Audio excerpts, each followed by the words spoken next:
सभी को नमस्कार। मैं महेंद्र राय, पीजीटी केमिस्ट्री, केंद्रीय विद्यालय बरहला। सतर्क भारत और समृद्ध भारत के बारे में कुछ विचार प्रस्तुत करना चाहता हूँ। जन जन का यही है नारा, सतर्क व समृद्ध हो देश हमारा।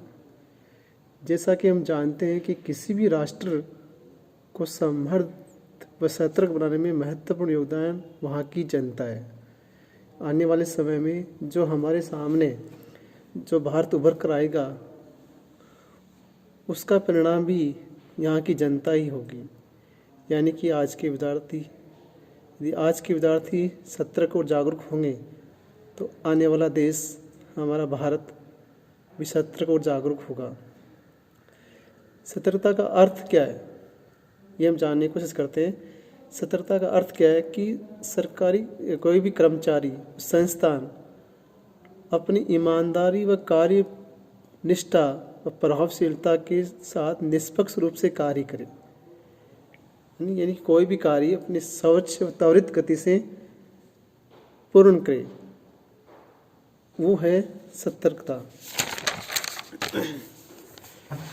सतर्क व समृद्ध भारत के निर्माण के लिए केंद्रीय सतर्कता आयोग की अहम भूमिका होती है। भ्रष्टाचार को मिटाने और उसे लड़ने के लिए, लोक प्रशासन की ईमानदारी सुनिश्चित करने के लिए केंद्रीय सतर्कता आयोग ने 2003 में केंद्रीय सतर्कता आयोग का गठन किया गया।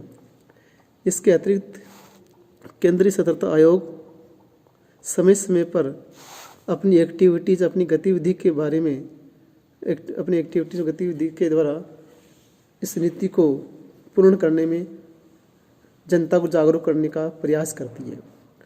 भारत देश को जागरूक व सतर्क बनाने के लिए केंद्रीय सतर्कता आयोग के द्वारा हर वर्ष अक्टूबर के अंतिम माह में सतर्कता जागरूकता सप्ताह मनाया जाता है। इसका मनाने का कारण ये है कि 31 अक्टूबर को सरदार वल्लभ भाई पटेल जी का जन्म हुआ था।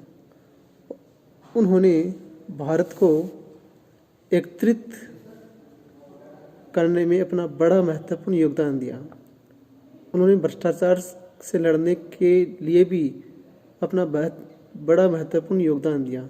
तो उसी के लिए हर वर्ष अक्टूबर के अंतिम सप्ताह को सतर्कता जागरूक सप्ताह के रूप में मनाया जाता है। हमारा भारत पूरी दुनिया में एक प्रसिद्ध देश है। दुनिया भर में अपने महान संस्कृति और पारंपरिक मूल्यों के लिए जाना जाता है। लेकिन कुछ कृतियाँ ऐसी हैं जो भारत देश को विकसित करने में बाधा डालती है। उसमें सबसे बड़ी कुरीति है भ्रष्टाचार। भ्रष्टाचार ऐसी कुरीति है जो देश और समाज को अंदर ही अंदर खोखला कर देती है। इसके कारण हमारा कोई भी कार्य आसानी से पूर्ण नहीं हो पाता है। अतः ऐसी कुरीति यानी भ्रष्टाचार को अपने देश से मुक्त करने के लिए हम सबको जागरूक होना पड़ेगा। सबसे पहले तो हमें खुद को ही जागरूक होना पड़ेगा। यदि हम खुद जागरूक होंगे तो हम अपने परिवार को जागरूक कर पाएंगे, सतर्क कर पाएंगे। परिवार के साथ हमारे मोहल्ले को, समाज को, गांव को, जिले को, राज्य को और राष्ट्र को सतर्क और जागरूक करने में अपना योगदान दे पाएंगे। सतर्क तथा जागरूकता की शुरुआत हमें अपने आप खुद से करनी पड़ेगी। जब हम खुद से ही सतर्क रह पाएंगे तभी हम देश को सतर्क और जागरूक रह पाएंगे। तो मेरे कहने का मतलब ये है कि जो भ्रष्टाचार जैसी जो कुरीति है, उसको मिटाने में हमें अपनी अहम भूमिका निभानी है और इसी को मिटाने के लिए हमें सतर्क और जागरूक रहना पड़ेगा। जय हिंद, जय भारत।